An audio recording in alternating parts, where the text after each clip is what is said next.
بكم مشاهدينا الكرام، نحيي حضراتكم من مركز المنارة للمؤتمرات، وننقل لحضراتكم فعاليات الندوة التثقيفية 32 بمناسبة ذكرى احتفالات نصر أكتوبر 73. صباح الخير يا طارق.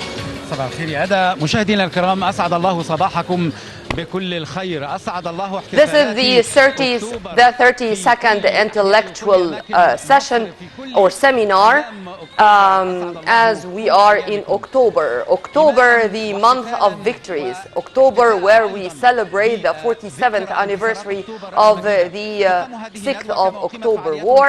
And here is President Abdel Fattah al-Sisi, who is going to participate in the intellectual or cultural seminar of the armed forces to celebrate the victory of October, the victory in which all the Egyptians and the Arab people regained our dignity and regained every centimeter of the land of Sinai. The victory which is considered one of the most important events which took place in Egyptian modern history, the 6th of October, is going to remain of the greatest days in our history, whether the modern or the ancient one, where the armed forces proved that they can do miracles for the sake of Egypt, for the sake of the Egyptians, for the sake of its land. And nowadays we are continuing with the same path. The armed forces are continuing to write history once again, trying to once again preserve the security of our country, preserve Sinai, regain our lands from the hands of terrorists. Terrorists have no place in Egypt. The armed forces and our security personnel in general are doing their best, not only in Sinai but all over Egypt, to uproot terrorism, to fight terrorism, maybe on behalf of the whole world. Here is the head of the state, President Abdel Fattah al-Sisi, arrived in Al-Manara to participate in the 32nd seminar organized by the armed forces to celebrate the 6th of October victory. October is going to remain the month in which all Egyptians cannot help but feeling pride, feeling sense of pride, feeling proud of our armed forces, feeling proud of every single soldier, of all troops who made history in this day 47 years ago. And President Abdel Fattah al-Sisi is keen all the time to say that if this victory happened once, it can happen again and again, not only against the Israeli army, but against everyone who dare to think to harm the national security of Egypt. The national security of Egypt and of the Arab region are red lines for us. The armed forces are going to remain the pillar of security. Preserving the security of the country is the noble mission shouldered by the armed forces and the police forces. Security personnel in Egypt are doing their utmost efforts to continue with this. President Abdel Fattah al-Sisi is always keen to participate in such events, to address the nation and to honor those who were behind regaining the dignity of all Egyptians. حكايات عن النصر وعن حرب أكتوبر المؤزر، أيضا هو تكريم لأبطال مسلسل الاختيار. ستكون هناك فقرة فنية لعدد من شباب المطربين الموجودين حاليا، فقرة دينية أيضا اهتماما بهذا الجانب، حيث يلقي الشيخ خالد الجندي كلمة في إطار هذه الاحتفالات، هو عن المواطنة، عن القومية، عن الفرح، وعن اعتبار أكتوبر وهذا النصر وهذه الاحتفالات عن اعتبارها فرصة لتحقيق المزيد من البناء في هذا الوطن. ونحن نحتفل بذكرى أكتوبر، هذه الذكرى الغالية. لابد أن نتمتع جميعا بروح أكتوبر، روح النصر. ما بين النكسة أو الهزيمة وما بين النصر كانت هناك سنوات لم تكن سنوات للصمت ولم تكن سنوات فقط للصمود، لكنها كانت سنوات للإعداد للنصر. هكذا المصريون دائما يستعدون لنصر جديد، يستعدون لأن يقفوا على أقدامهم ويحققوا المزيد والمزيد من الأحلام والطموحات. ما نراه في أرض مصر الآن من بناء وتعمير وتنمية ما هو إلا نتاج لكثير من الجهود، ما هو إلا نتاج لتضحيات كثيرة شهدتها مصر.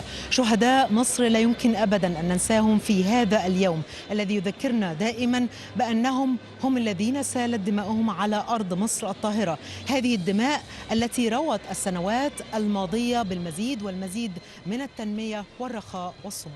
ولأن القوات المسلحة هي درع وسيف وكذلك يد تمتد للبناء، فالكثير الذي ينجز على The armed forces, despite the fact that they were shouldering the responsibility of being involved into this battle, this war, in which the Egyptians regained their dignity and their land, but today they do have other battles, not only to fight terrorism, but to develop the country. A hand carrying the weapons and another hand for development and construction. Whether in our infrastructure project, international projects, you are going to find the armed forces having a hand, giving a hand to support the Egyptian economic wheel, the Egyptian production, and to have more achievements on the ground for the sake of the Egyptian people, for the sake of the nation. 1973 war was only the start of a new era, and today there is a new era of achievements, there is a new era of production, a new era of regaining our position, not only nationally, but not only regionally rather, but internationally.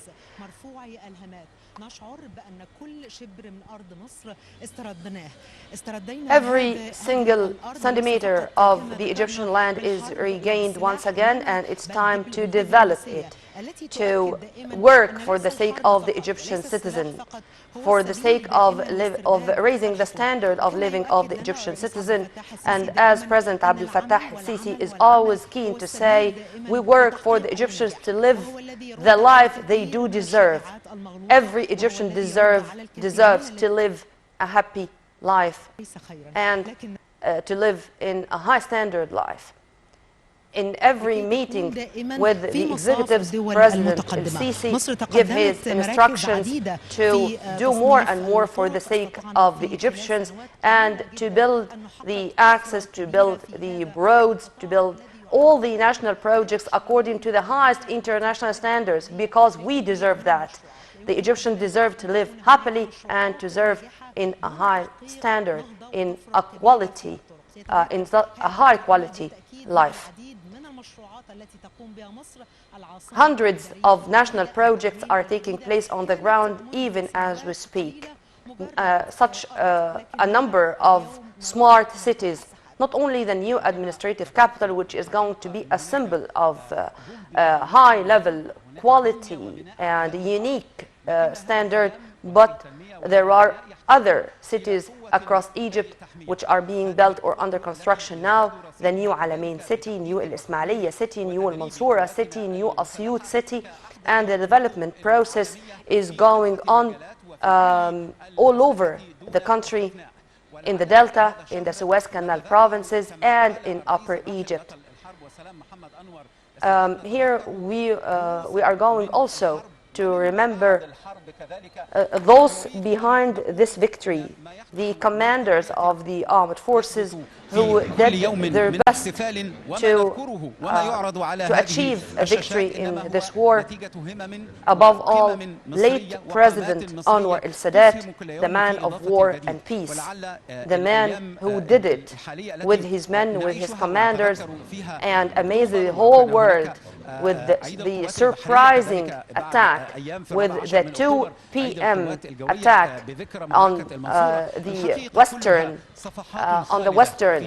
side of the Suez Canal, to break this legend of the so-called Israeli army and to say that the Egyptian soldier can do miracles. Until the moment, the Egyptian soldier can do miracles. Till the moment, the martyrs of the armed forces are sacrificing their souls and their lives for the sake of Egypt. Last but not least, it was El Barth battle, which ended with many of our troops falling martyrs, but they are not going to be forgotten ever, and they are going to remain a symbol of sacrifice for the sake of Egypt and for the sake of Sinai, for the sake of cleansing Sinai and to uproot terrorism from this dear part of our country of Egypt. Egypt is always keen to remain on top in all levels, particularly regarding the armed forces, weaponry, training, exercises, drills, maintaining security in the region, and there is such a strategic plan by the General Command of the Armed Forces to continue with training to boost the capabilities of our fighters and to implement the most modern techniques, combat techniques and combating skills. In cooperation with other friendly nations, last but not least, there was such high standard drills between the Egyptian and the Spanish navies taking place yesterday in the Northern Fleet Zone to exchange experiences and to know more about the standard or the level of training, the capabilities of our forces with our brotherly and friendly nations. Also, there is full cooperation and coordination among concerned bodies to implement the most modern techniques between the ministries of defense, of interior, and of the information technology too, to implement the most modern techniques and to be on equal foot with the most developed countries in all fields. Egypt is entered, as I said, a new era of development and trying to give all services to its citizens in the best way ever, whether in the health sector, education sector, IT sector.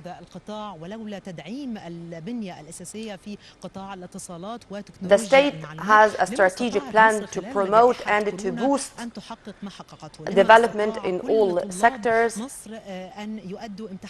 For example, if we are going to mention the education sector or the education service, Egypt was keen to introduce new ways of education to our students, and of course the whole world was suffering from the repercussions of the COVID-19, so Egypt was keen to start the e-learning methods, and it was implemented on all levels, whether in schools or universities, and it was another story of success with full coordination between the ministries of education, higher education, and IT. During the pandemic, many big economies fell, but Egypt, with its political will to continue in a better way with the economic reform program which started earlier, we were able to face the repercussion of the COVID-19, and because of this, you would not find any shortage of goods, whether food commodities, whether essential goods, or even drugs and medications. Now the hall is being prepared to receive the head of state, President Abdel Fattah Sisi, the Supreme Commander of the Armed Forces, to participate in this seminar.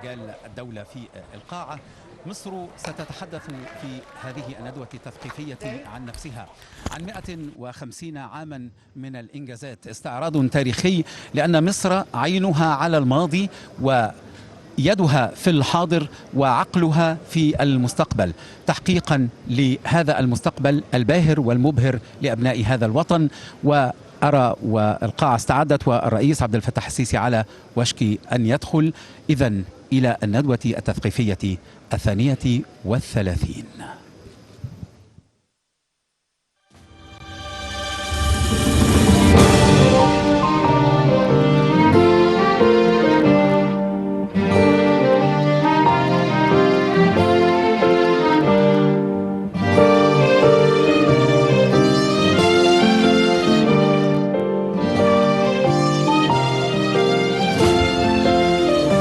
اللي راح حارب في سينا واحنا هنا متطوعين، في الهلال بنداوي جرح وممرضات وممرضين.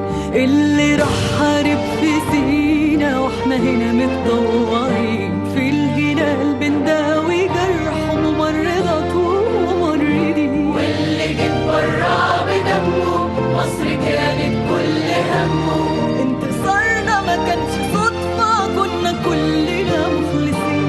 خدنا بالأسباب وكنا عندنا نخوة ويقين، ربنا كلل جهودنا وقتها الناصر المبين. لما شفنا في الشدائد كلنا متجمعين، هو ده الدرس اللي لازم كلنا نتعلمه. اللي حاربوا من سنين لو كانوا ينسوا سلموا، كان زماننا غربة فيها، وما يجوا لنا ليها يبقوا مش قادرين يعيشوا، يبقوا خايفين يحلموا. علمونا نكون مصر ساعتها حربت كلها، والنهارده الحرب مهما غيروا لنا بشكلها. حرب فقر وحرب جهل مش هيبقى صدنا سهل، طول ما في علم وإرادة في أهل مصر وشعبها. الدرس اللي لازم كلنا نتعلمه، اللي حاربوا من سنين لو كانوا ينسوا سلموا، كان زماننا غربة فيها، وأما يجوا لنا ليها يبقوا مش قادرين يعيشوا، يبقوا خايفين يحلموا. علمونا نكون مصر ساعتها حربت كلها، والنهارده الحرب مهما غيروا لنا بشكلها. حرب فقر وحرب جهل مش هيبقى صدنا سهل، طول ما في علم وإرادة في أهل مصر وشعبها. في علم وإرادة في أهل مصر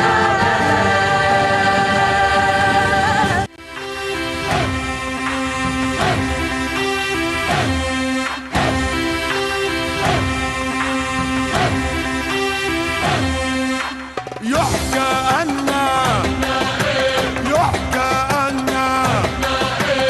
أن جيشا الجيش المصري اقبل بيهدوا براكين بيسدوا، اقبل بيهدوا براكين بيسدوا. لا مجندر ولا نص مجندر، ما دام اللغم بيتفجر، هو لا مجندر ولا نص مجندر، ما دام اللغم بيتفجر.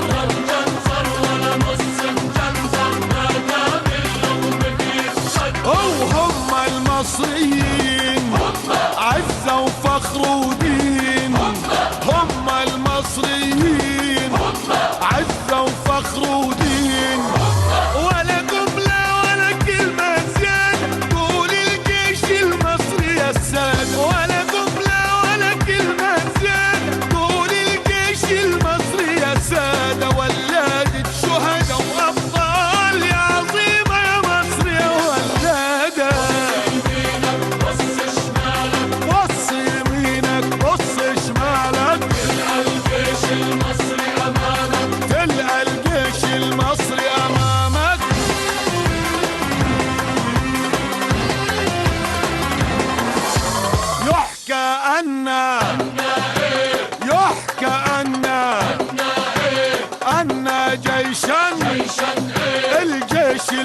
المصري يعمل ايه؟ الجيش الرئيس عبد الفتاح السيسي رئيس الجمهورية القائد الأعلى للقوات المسلحة.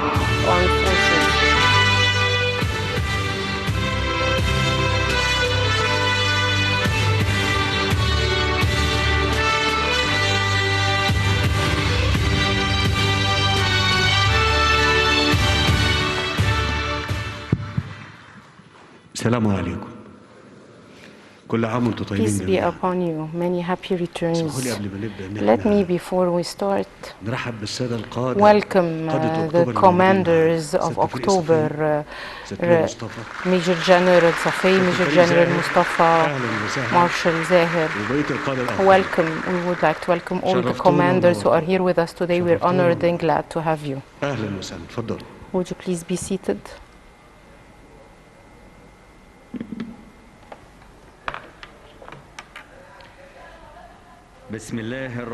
In the name of God, the most merciful, the most compassionate, Your Excellency, President Abdel Fattah al-Sisi, the President of the Republic and the highest commander of the armed forces, ladies and gentlemen.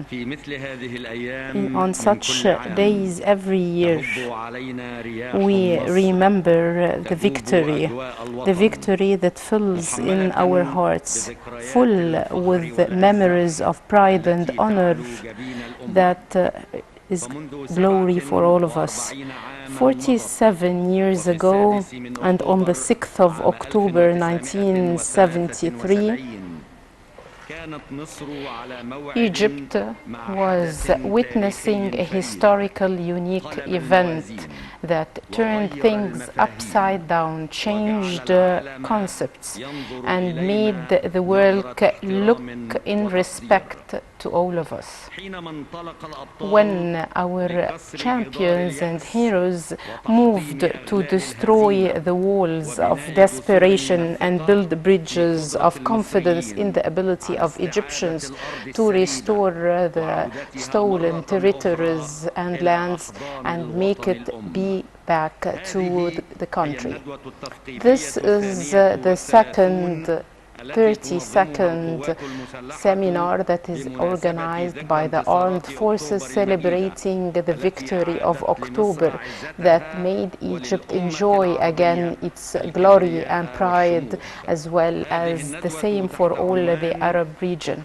This seminar is under the title October 1973, the symbol of development and survival. The best thing to start with is reciting verses from the Holy Quran, and the reciter is Ayman Aql.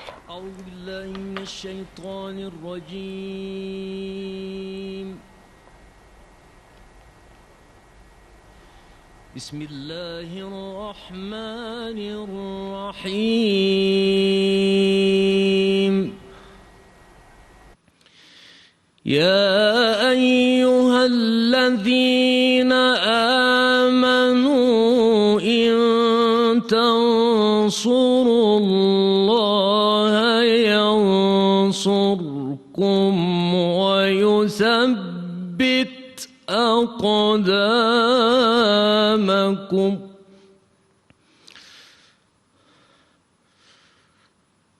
والذين كفروا فتعسا لهم وأضل أعمالهم ذلك بأنهم كرهوا ما أنزل الله فأحبط أعمالهم صدق الله العظيم. إن تطور حياة The الأمم والشعوب development and the evolving of the lives of nations is dependent on their ability to face challenges and confront difficulties. Egypt, throughout the past 150 years, witnessed great development in its political systems as well as an increase in population, without having equally, on the other hand, maximizing its economic resources. The state is trying now to increase the growth rate as well as increase the job opportunities, in addition to increasing per capita of the GDP. We will listen now to the speech of Dr. Mustafa Madbouli, the Prime Minister, to highlight all these points.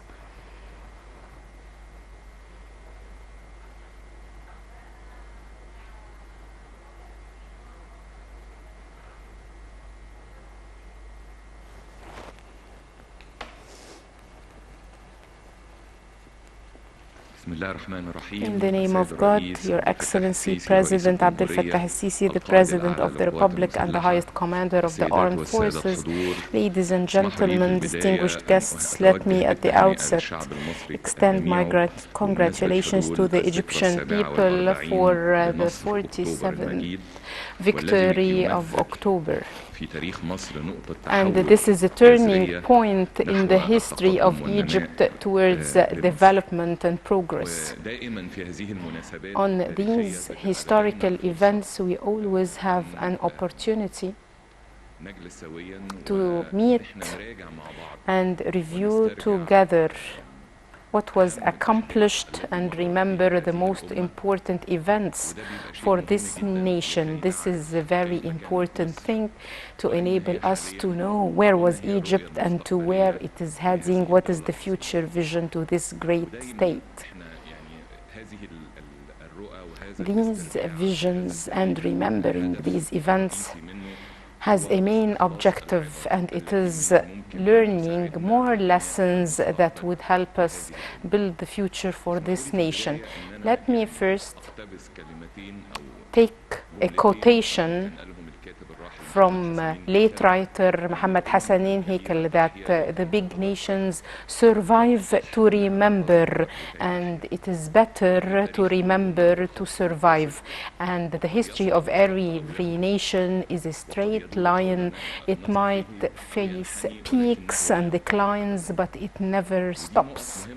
These are very important points for me to start with, to review what happened to Egypt throughout the past 150 years, in addition to the elements that led to everything we have right now, what's taking place right now in Egypt, and what is the future vision for the near future, God willing.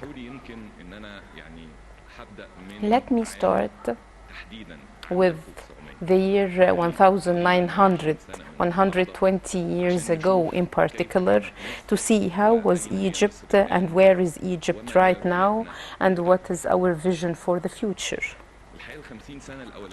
For the first 50 years of the past century, starting 1900 up till 1950, the world witnessed the two world wars, World War I and World War II, and there was the worst financial crisis that the world has been through, starting 1928 and lasted for a long period. And during that phase, we have seen also a number of epidemics and diseases that led to the death of millions around the world, in addition to Egypt, of course. During that period, Egypt was apart indirectly from getting into these big conflicts and disputes.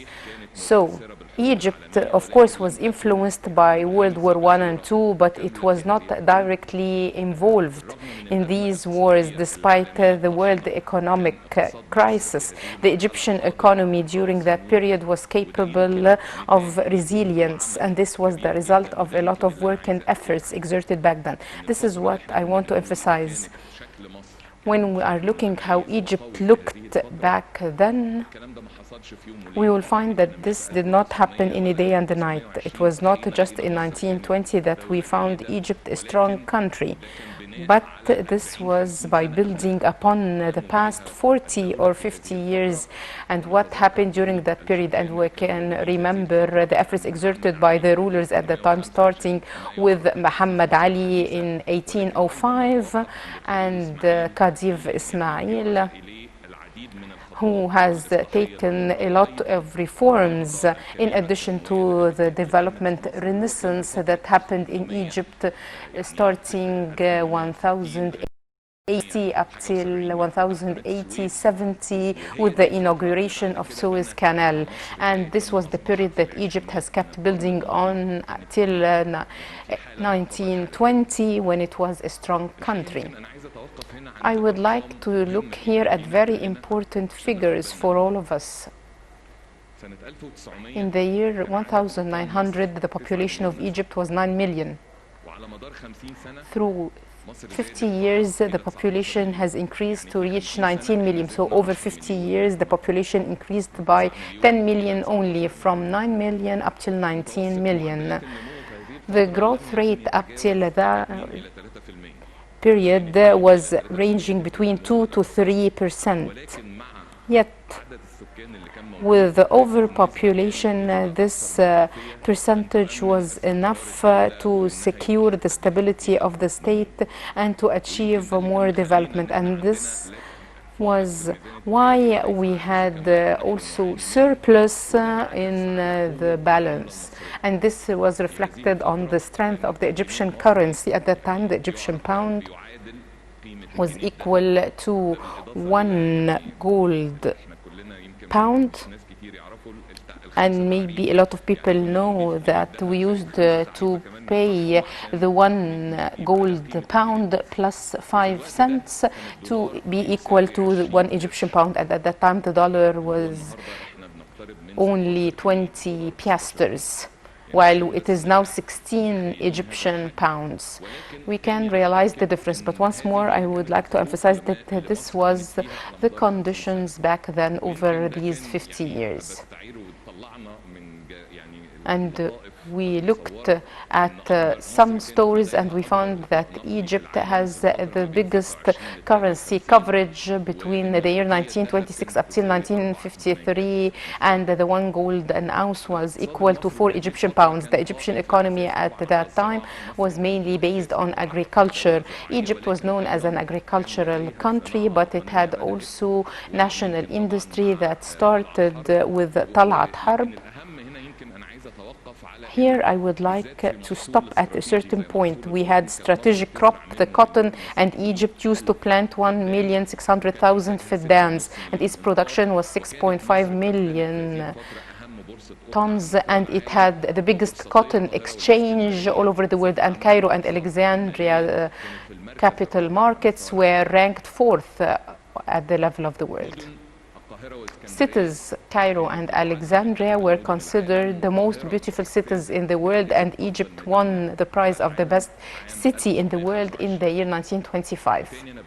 And once more, for Cairo to be in the year 1925 the top beautiful city in the world, it started with the seed Khedive Ismail sowed to build new Cairo, modern Cairo, because at the time when he assumed power, there was only the Islamic historical Cairo with all its challenges and difficulties, but they had a vision to establish a new city at that time, and it would become the title of modern Egypt. How long did it take the Egyptians to do it? It took them 50 years until this city was ranked the most beautiful city in the world in 1925. These are all events and images to show us the development, because the population was not that big. The capabilities and potentials of the country were able to assimilate the population. Thus, the growth that took place was planned, organized, and our cities looked as such.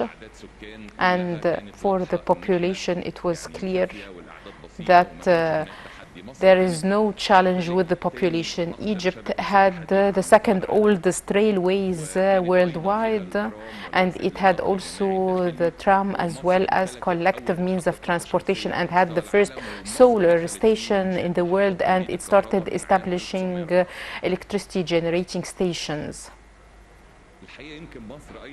Egypt, also with the strength of its economy, was able to support a lot of other countries like the European countries after World War I and II to help them economically get out of the financial crises they were witnessing. And this is an image that is well known. The United States is asking Egypt to provide support and assistance to European countries after World War II. Another very important point I need to mention, okay, the population. These are points I'm mentioning to show that everything was good, yet the focus was in small number of population to provide them with multiple services, and this was considered to be a big problem back then. I mean that the students registered in the Egyptian universities were 3,596 students in the year 1930, out of the total population 15 million.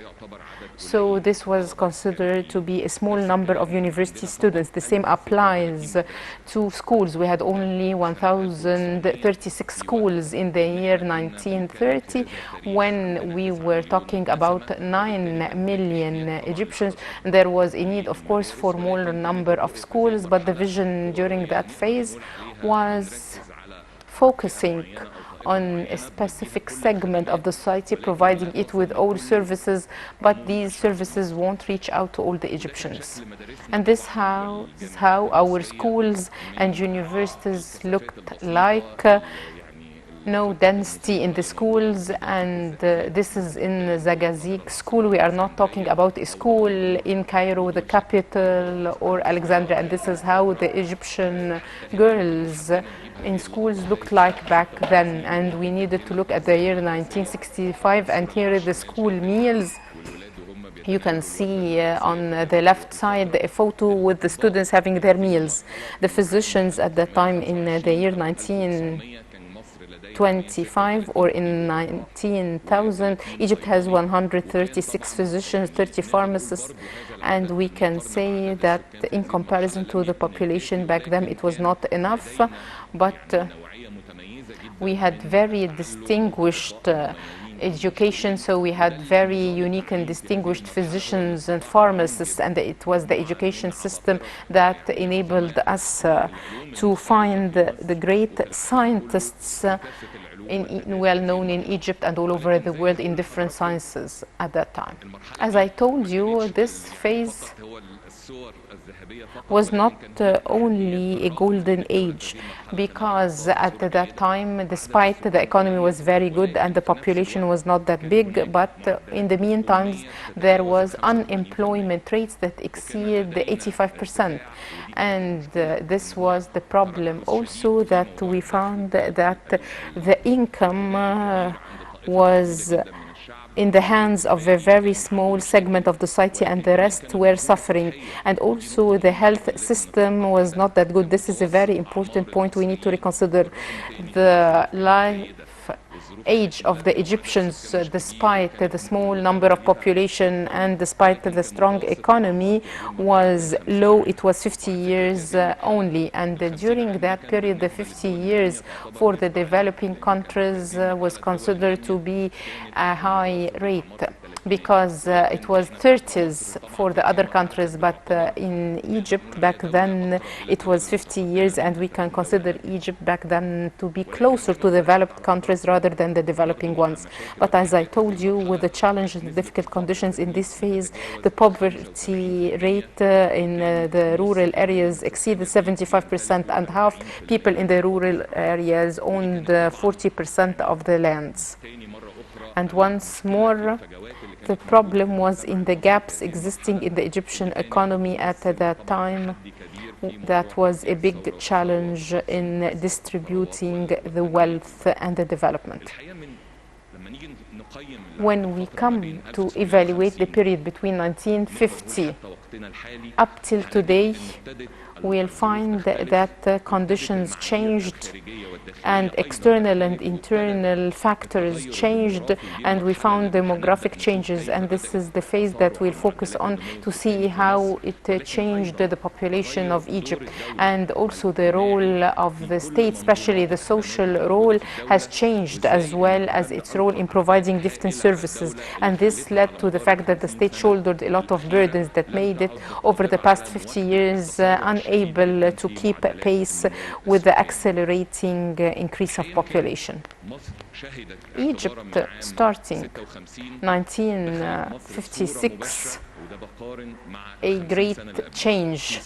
It started a series of wars that usurped the resources of the state, starting with the year 1956, Yemen War, 1967, and finally 1973, that we are celebrating its victory today.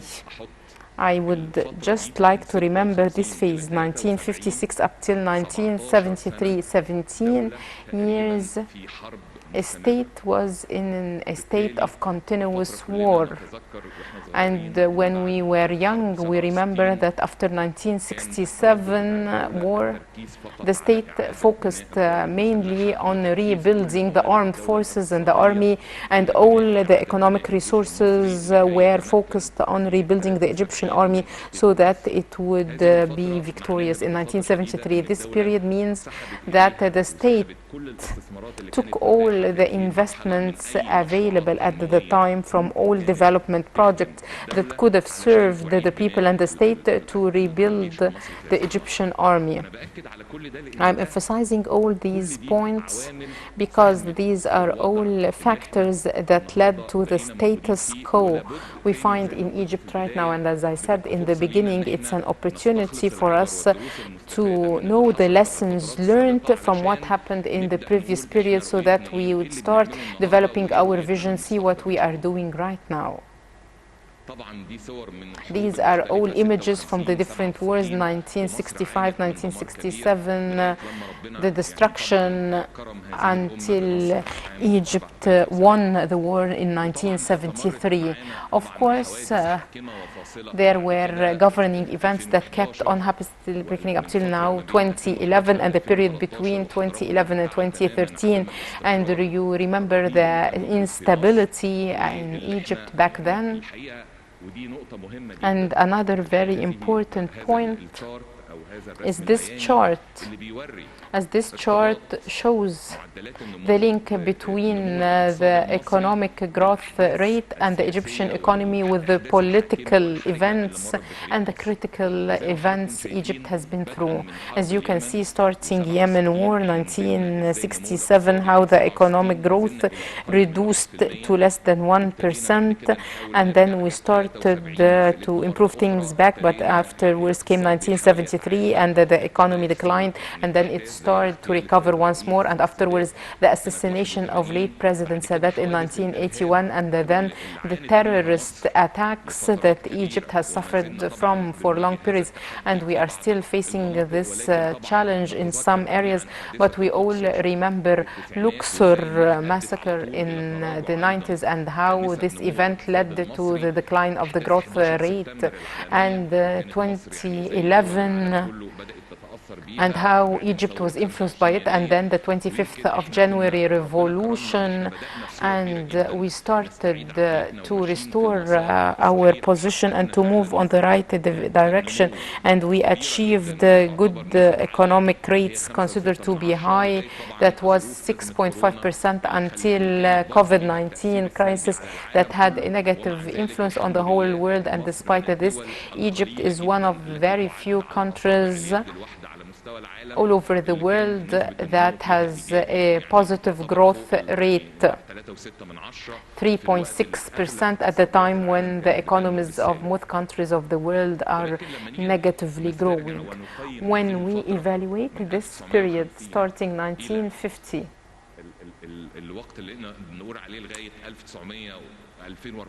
till currently, we are talking about 60 or 65 years, we will find that during that period we found the great increase in population of Egypt. And here we would see the repercussions of these figures. We're talking about 50 years, starting 1900 till 1950. As I said, the population was just 19 million, so we doubled only over 50 years. Let's look now at the figures starting 1950 up till now.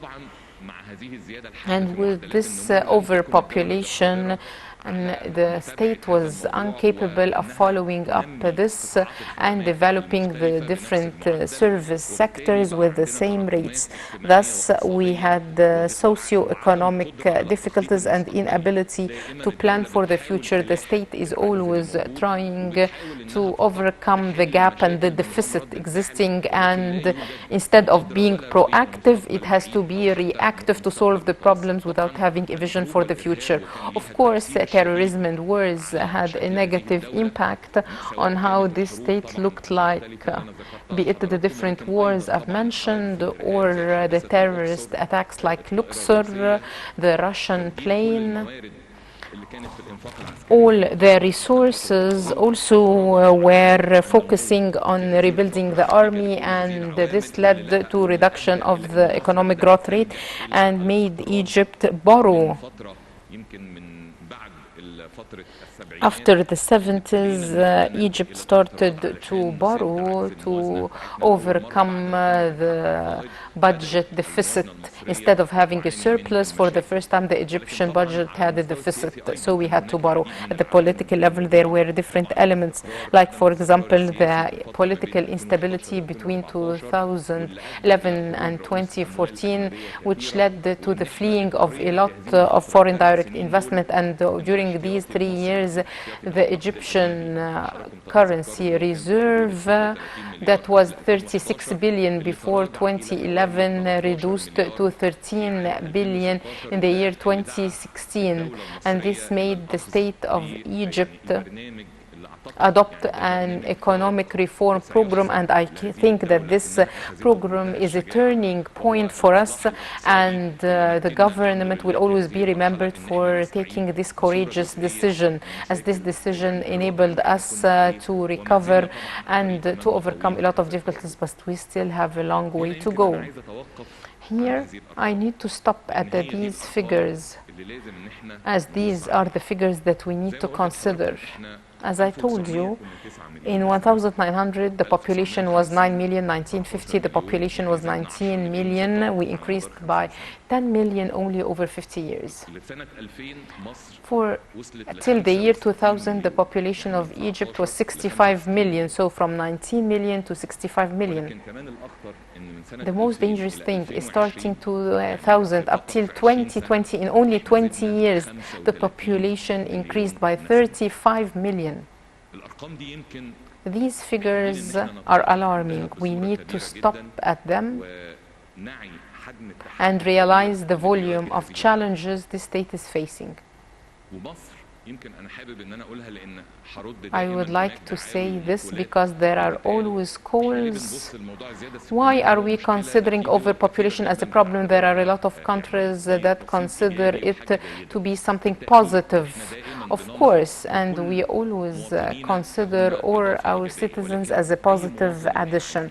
But which type of citizen do we need? We need the citizen who can receive a service, who can live a decent life, so that he can grow and be a healthy, psychologically stable citizen who can serve this country. Egypt has its own specificity, and we all realize this. This state, and maybe His Excellency the President has always mentioned it before during the last inauguration event, he said that Egypt has a specificity that we were growing on a small part of the surface area of Egypt. It is not just because we as Egyptians are connected to the delta and the valley over the past 4,000 or 500 years, and because we just want to stay in this area, but because we are connected to the natural resources, water, and other natural resources that has been the same for hundreds of years.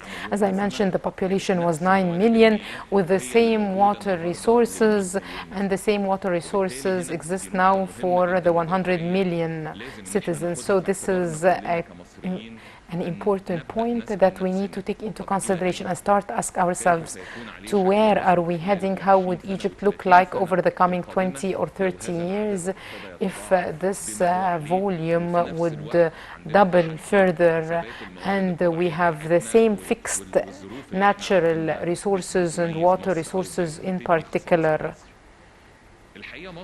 In fact, despite the fact that between the year 1950 up till 2000, Egypt has generally witnessed an increase of population, in particular increase in population in other developing countries, but in comparison to other countries, the increase of population in Egypt was higher than the rates of other neighboring countries.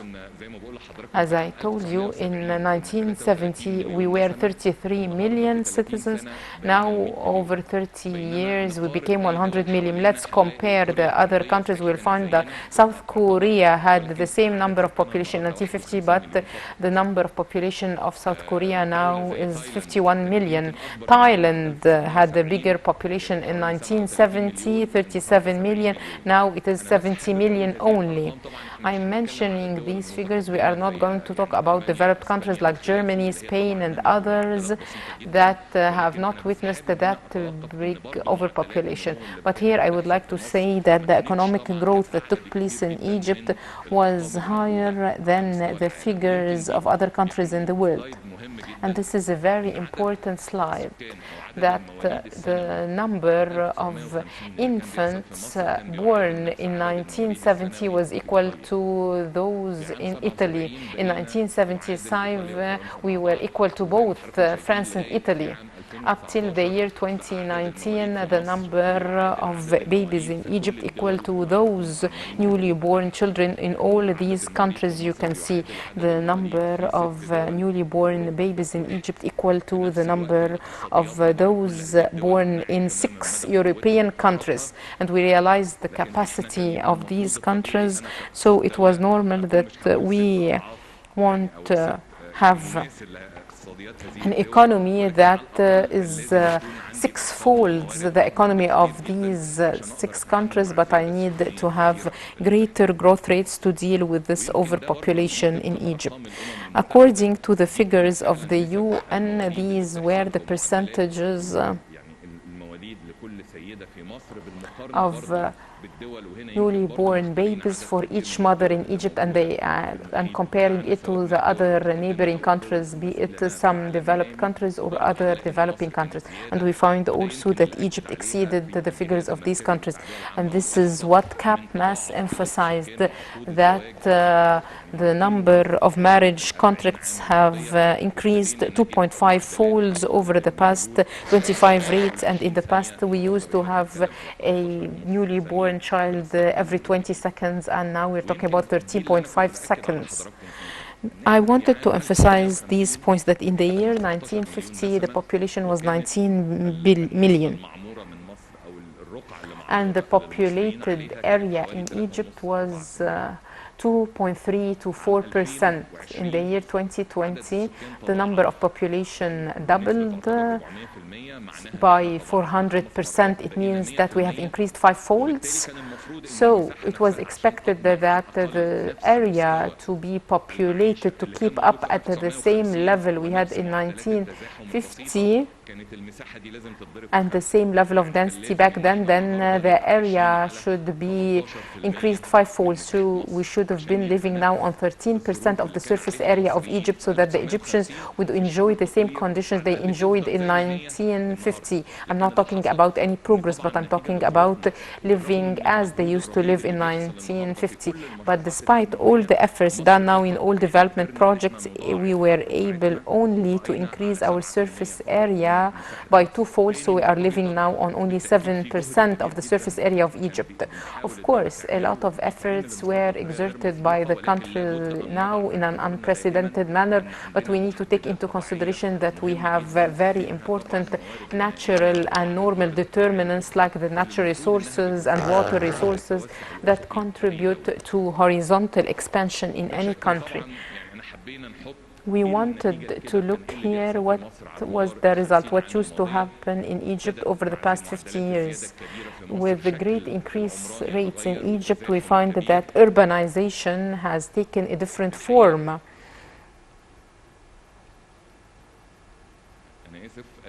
And a lot of areas became over and densely populated. Let's look at the figures. What happened to our main needs due to that and how the Egyptian economy looked like?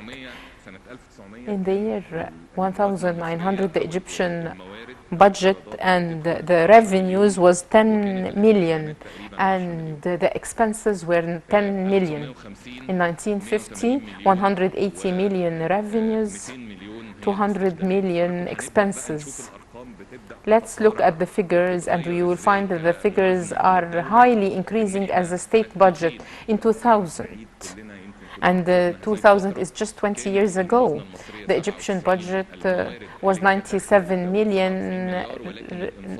billion revenues and the expenses was 112 billion pounds. In 2020, this year, our revenues and our incomes, despite all the efforts we exerted over the past 5 years to re-govern a lot of resources so that they can be optimally used for the development of this country, and we increased it to 1,300 billion Egyptian pounds, but in the meantime our needs are about 1,750 billion Egyptian pounds, besides the donations and the loans. If you would add up to them repaying our loans and donations that exceed 55 billion Egyptian pounds, then you would know the volume of the deficit and the challenge we have in the state budget right now.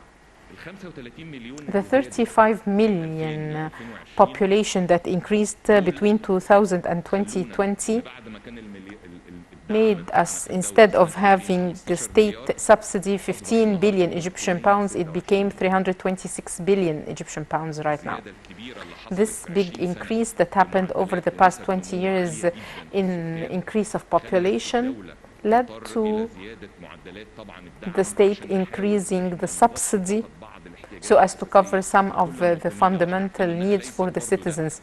And we know that these services are still not up to the level we want, but you can look at the volume of subsidy and how it doubled in 20 years. The same applies to other things. Per capita of subsidies, social benefits, after being 227 Egyptian pounds in 2000, it is now 3,230 Egyptian pounds per capita. Now, the average per capita of general expenses used to be 1,700 in 2000. It's now 22,700 Egyptian pounds. All this happens while the state is trying to cope with the changes that took place, and we are doubling our budget and doing all this. And we are looking at this great development to say that this is the per capita of the public expenditures, but still we have a lot of challenges we need to overcome and things to improve. Expenditure on health, instead of having 3.5 billion in 2000, it's now 93 billion in 2020. Expenditure on education, both education, school education and university education, after it was 20.4, it is now 158 billion.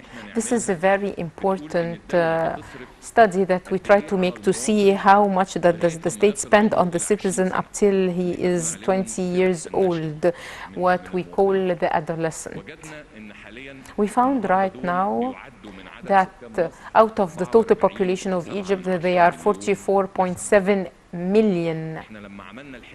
When we did the calculations, we found that we are spending on each individual of them 13,100 Egyptian pounds annually.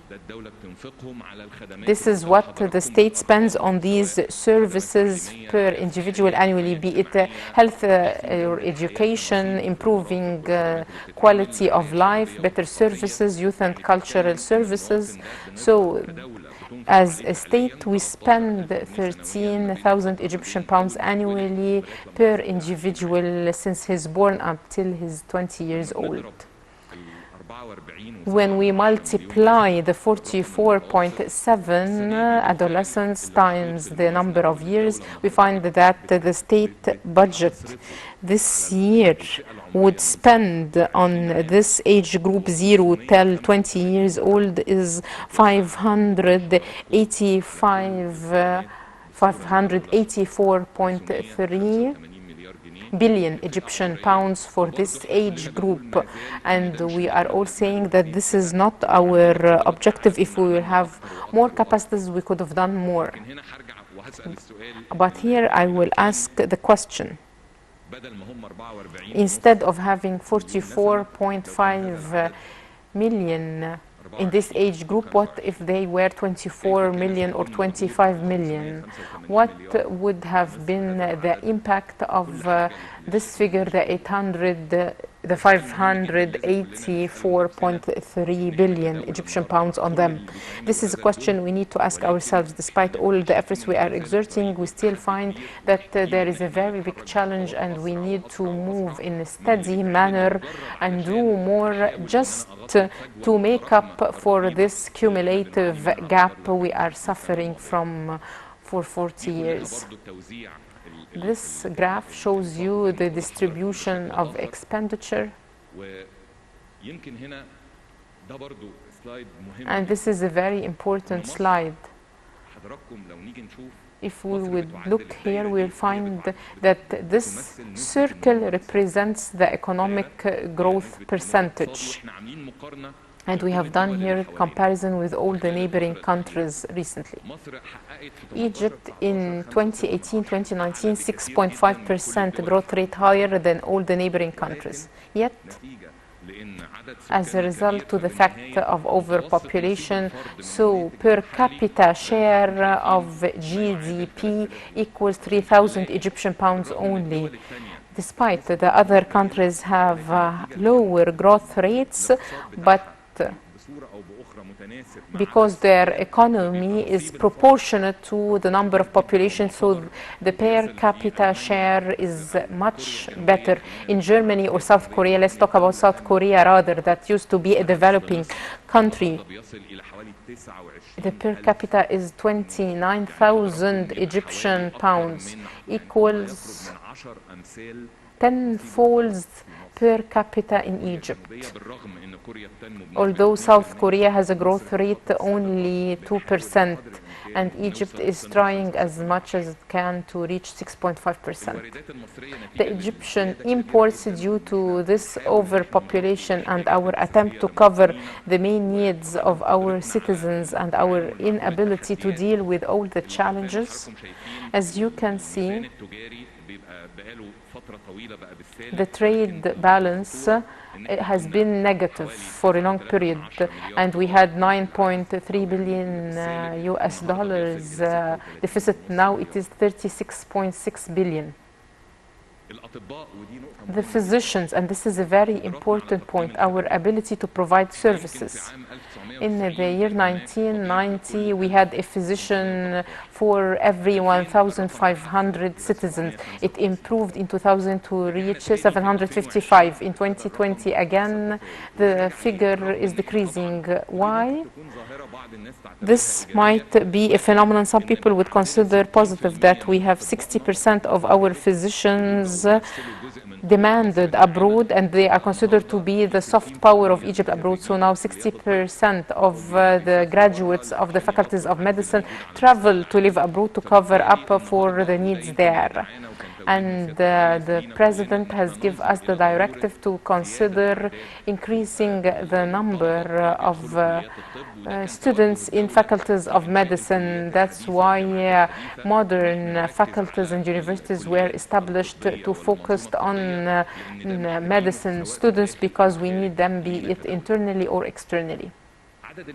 Number of schools, as I told you, in 1953 we had 5,500 schools. Now we have 56,000 schools, but still, due to the increase in population, we all know that we have a big challenge in the density of classrooms, and we need tens of thousands of new classrooms just to reduce the density of the classrooms, instead of keeping pace with the increase of population that would take place in the future. The state has invested greatly in building schools, appointing teachers, and despite all that, we're still facing a big challenge to reduce the density of the classrooms and to improve the education quality. The same applies to institutes and universities. In the year 1950, Egypt had 6 institutes and universities. Now we have 288 universities, high institutes, and technological institutes that provide services to students.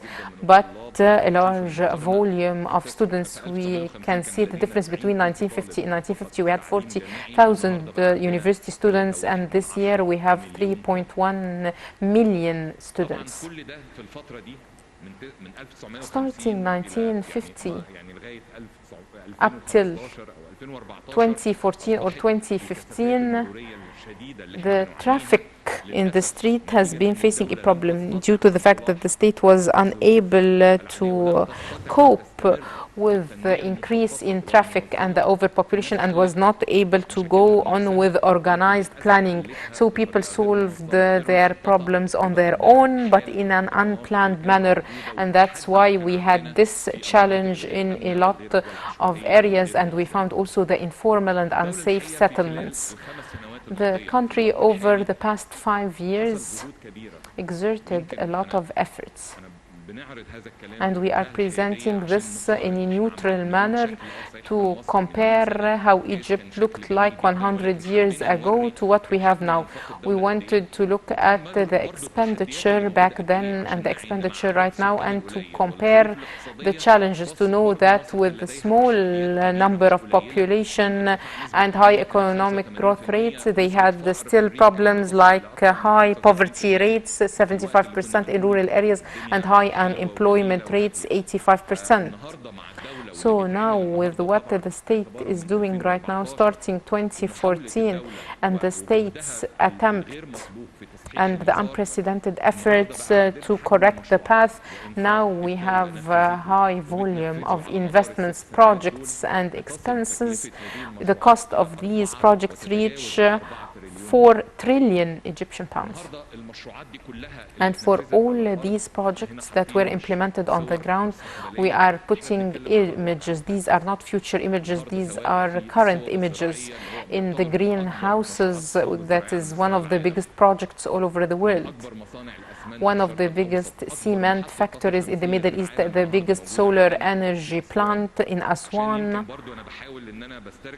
I am trying to remember with you the things that we have seen between 19,000 and 1950. We need to see what we are doing today, and that it is much better than what was done between 1900 and 1950. So we need to see what's taking place in Egypt right now. The biggest network of roads, the Egyptian Grand Museum, that would be the biggest grand museum in the world. And once more, a lot of technologies include Long Live Egypt bridge that was registered in Guinness record as the widest bridge in the world, the electricity plants. If we said that Egypt came in the year 1924 to the field of generating electricity by establishing the first station, now we have surplus in electricity production due to the work that was done over the past 4 years.